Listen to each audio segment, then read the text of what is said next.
professora Rosana vai trazer para a gente é sobre a ludicidade, sobre a importância desse momento na educação infantil, pensando em práticas.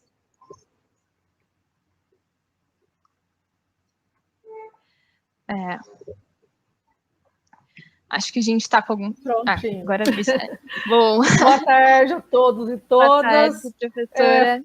Falar da importância da ludicidade é sempre um grande prazer, né?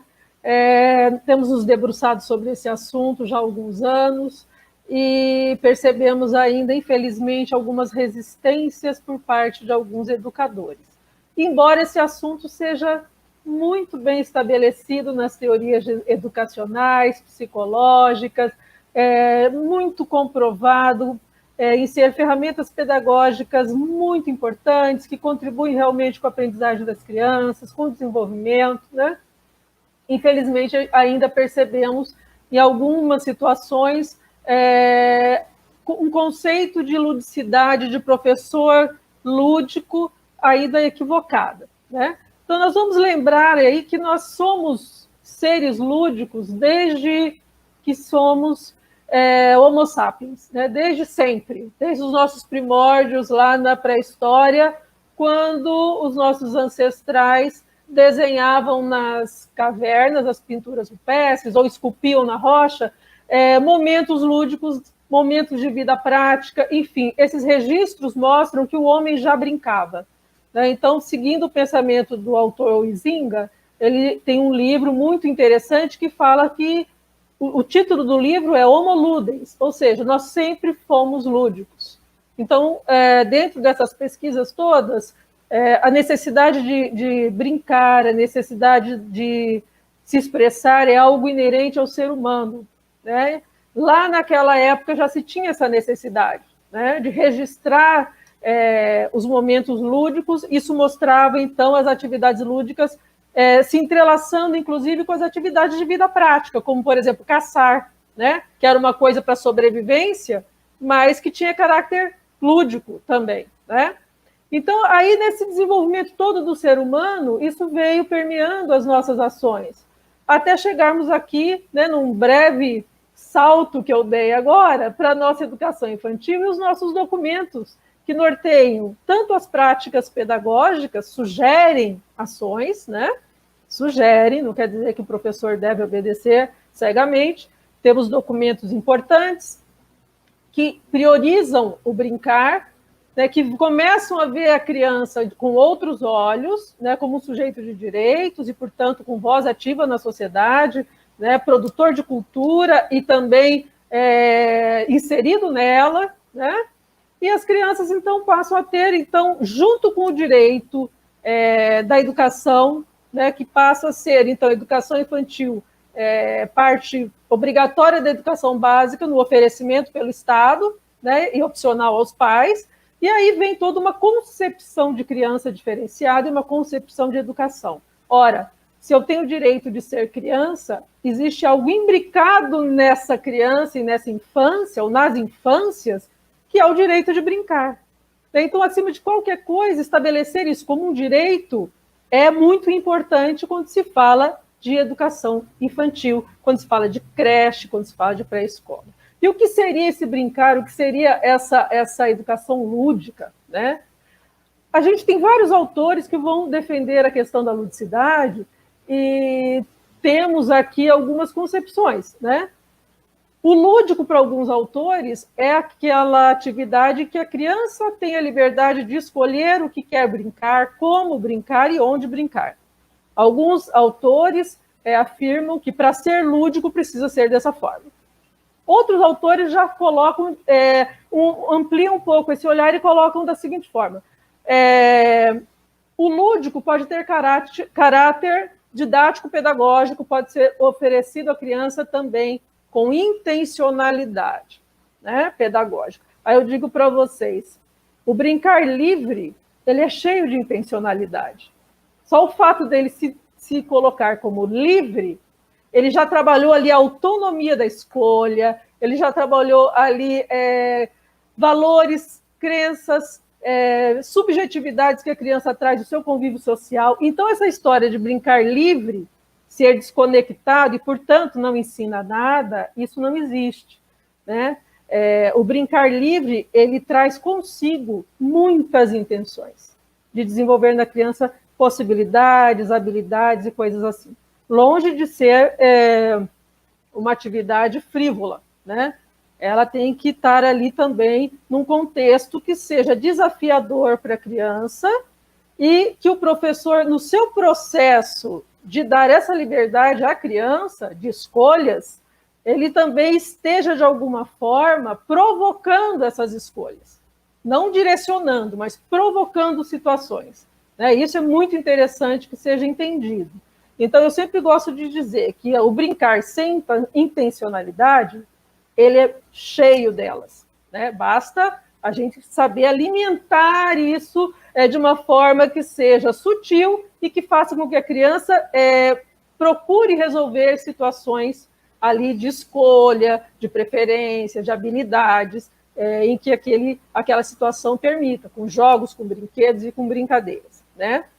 Já tem uma vertente que fala assim, olha, a atividade lúdica, ela tem que ser permeada de objetivos pedagógicos, ela deve vir para ensinar algo à criança.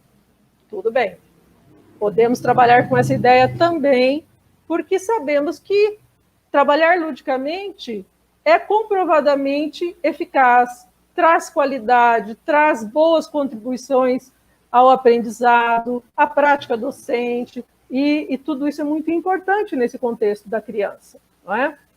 Só que também podemos pensar o seguinte, o excesso dessa pedagogização não é salutar, né? Então, o que nós temos aí para dizer? O que é ser um processo de aprendizagem lúdico que seja interessante? É sabermos dosar até que ponto podemos usar desse instrumento pedagógico lúdico, ludicidade, e até que ponto é importante deixar a criança escolher as suas possibilidades lúdicas, os seus brinquedos, a forma de brincar, onde e como brincar. Por quê?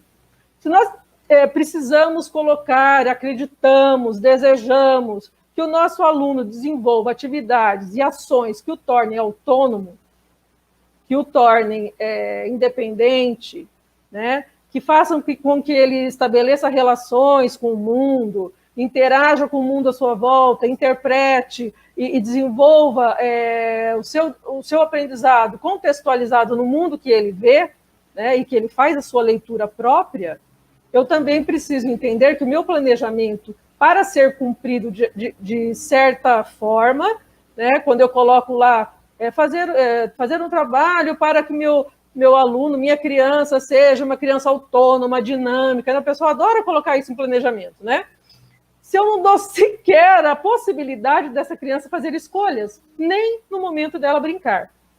Então, o que eu estou dizendo aqui, assim, vamos tomar um certo cuidado em não extrapolar na pedagogização do lúdico, né? E saber equilibrar entre autonomia, criatividade, escolhas, valores, limites, regras, para que tudo isso possa realmente ser lúdico, porque senão começa a perder o caráter lúdico do processo educacional. E o que seria o professor lúdico? É só ele pegar 15 minutos da aula e sobrou o tempinho lá, vamos cantar, vamos tirar uma folha e desenhar. Não. O professor lúdico, ele não separa o momento da brincadeira do momento de aprender, do processo de ensinar e aprender, das trocas pedagógicas, da construção de conhecimento. Não existe separação, né? O processo da educação lúdica, ele é um processo que prevê aprendizagem, que prevê trocas, que prevê construção o tempo todo. E não o espaço lúdico para a premiação de alunos bem comportados, o aluninho que terminou a atividade primeiro, o mais inteligente, o mais bonitinho, né? Aquela coisa toda, esse recebe o prêmio de poder escolher o brinquedo e ficar lá brincando, porque ele acabou primeiro. Isso não é ser lúdico, isso não é professor lúdico, isso não é um trabalho pedagógico lúdico. Há uma inversão de valores, né? É a mesma coisa que falar, sou o professor que usa as tecnologias, na verdade, só sabe colocar lá o projetor de multimídia com os tópicos, desligou e foi embora. Isso não é professor que usa tecnologia. Isso é muito mais que isso. Ser um professor que usa tecnologia, como é muito mais do que dar um joguinho para o aluno bem comportado no final da aula. Né? Então, são concepções de práticas e de formação que precisam ser revistas. Né? Nós temos aí muitos documentos, um melhor que o outro, né? Que dão os referenciais, que dão as diretrizes, as políticas públicas, mas ainda vejo, como pesquisadora, uma dificuldade imensa, inclusive com os meus alunos de graduação e de pós-graduação, porque eu trabalho com a disciplina de educação lúdica e outras disciplinas também com essa abordagem na formação de professores, e vejo uma dificuldade imensa de entender que o lúdico ele é o tempo todo permeando uma prática docente, ele não é premiação, ele não é uma conduta para o final da aula, agora vamos brincar, não é assim que funciona. É um processo da aula, as abordagens pedagógicas do professor têm que ser lúdicas. Então, vivenciar esse lúdico como forma de representação social, como forma de leitura de mundo, como forma de interpretar, de imitar e reconstruir situações que não são passíveis, não são simples reprodução, mas são reelaborações da criança de acordo com a cultura que ela está inserida, da relação com seus pares, com as relações sociais que estabelece. Eu não sei o tempo. Marina, pelo amor de Deus. Às vezes eu não estou contando. Como é que estamos? Pode encerrar, professora, pode encerrar. Não precisamos cortar. Mas é que é um assunto muito gostoso, né? Eu, às vezes, me empolgo. Desculpa se eu já passei. Imagina, eu agradeço a oportunidade e estou à disposição para qualquer questionamento depois com os alunos, com os nossos espectadores aí, tá? Tá certo, tá certo. Muito obrigada, mas de fato é muito importante essa diferenciação que você procurou fazer na sua fala entre o que é um professor lúdico e o que é um professor que premia com a brincadeira, né? Isso de fato faz muita diferença. A gente tem muitos comentários aqui no chat falando sobre como essas abordagens influenciaram na formação deles e como às vezes havia essa confusão de fato. Então é muito importante que a gente faça essa diferenciação. Agradeço muito.